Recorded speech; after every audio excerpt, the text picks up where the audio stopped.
Hi mga Lodi, good morning, good afternoon, good evening sa tanan, especially sa Pilipinas. Musta mga igsoon ako diya akong papa. For today mga Lodi, maligya akong botilya kay daghan akong botilya, kamot pila pong mahalin ako ani. Yani mi diri mga Lodi, di na mo ginalabay ng mga empty bottle, so ibaligya na mo. Pakita na ko sa inyo mga Lodi ha. So nagkalat na ako mga botilya mga Lodi. Mana siya, magkasta. Kay aga po isno gamay, ana isno gyapon diri YouTube now. So mani ako mga bote karon mga Lodi. Mani ako ibaligya karon. Bali ubay-ubay gyud ako mga botilya mga Lodi.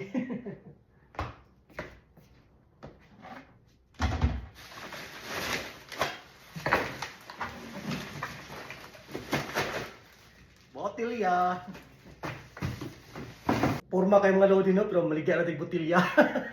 So pagkawas sa mga Lodi no, medyo maayong panahon karon. So nagya po snow pero dili kay tantong daghan.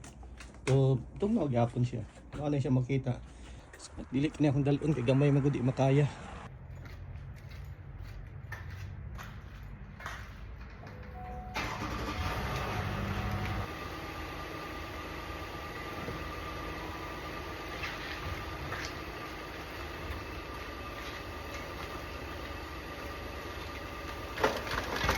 Bali maka plastic bag mga Lodi.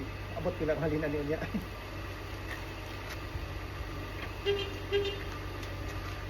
Dulong na ko dito sa baligyan ng botilya mga Lodi. Hopefully open karon kay isa yung magsirado. Almost 5 PM na. Makakabala kung unsa oras sa magsirado pero let me see. Okay, right sa ko ha. Hindi ako mag-video kay Dakpatas Police, Tikado. Kasi atong kita sa atong botilya kulang pa ibayad.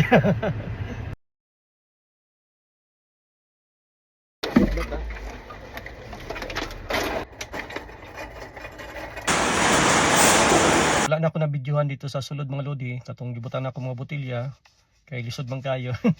Pagkahuman naka-video ko gamay, maura to. Mga Lodi, tapos na ako nagbiligya sa akong botilya. So akong kita karon is $40.05. So tapos to be mga Lodi, kami lang mo in cash sa among resibo kapag ginahatag sa mga pero so daot man gud ang machine, so niadto mi sa cashier gikuha niyang resibo. So ako lang gipicturean para makita po ninyo akong halin.